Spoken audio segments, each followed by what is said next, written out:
As a self-confessed geography nut, CPD trainer Howard Lyle is passionate about bringing the world directly to the classroom.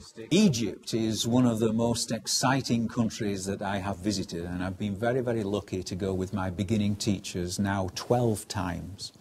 And as we cross Egypt, we're considering how Egypt, both for history and geography, can be brought back to our primary classrooms. Howard's going to show teachers how they and their pupils can make a simple and cheap but remarkably effective classroom resource called a diorama. The inspiration comes from something that's already in every school, a simple storybook. In this case, the story is based in Cairo.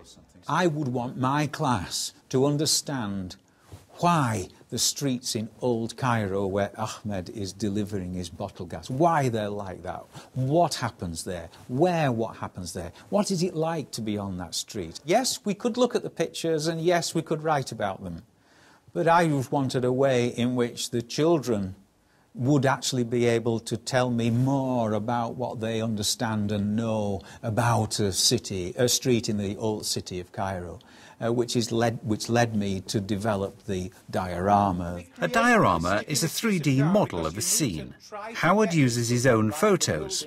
Classroom teachers could use different images or even encourage pupils to draw their own using the storybook as an inspiration.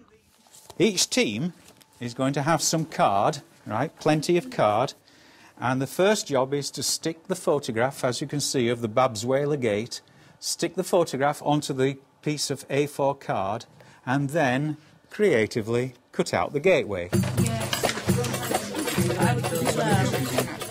Now don't forget the labels.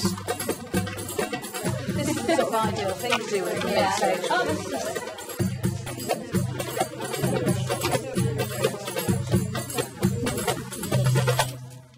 It wasn't just a plain nicely activity. Those pictures had to be located as accurately as they possibly could.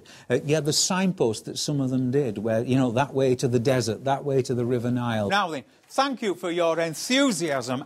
You're going to remember the old street of Cairo, aren't you? As a result of being engaged in this practical geographical enquiry. You were actually using geographical skills. What's where and why is what's where it is on a street in Cairo, and you were using the map and the route that I created when I walked with the book. So we need to take it in turns. You need to place the Babswela Gate on your nose, because that's when you see what the street is about, right? So put it on your nose or close to it and look through the gate. That's how you get the feeling of where you have just been. Yeah? It's a good idea, that, isn't it? See through the gate. When you put the model to your nose and you look through that gateway, I think it transports you to that old city. Now, my class, if I asked them to write about what life is like in the old city of Cairo, I think they could in a much more informed way now, because they've done the practical activity first, yeah? Actually brought the book alive. I think that's very, very important.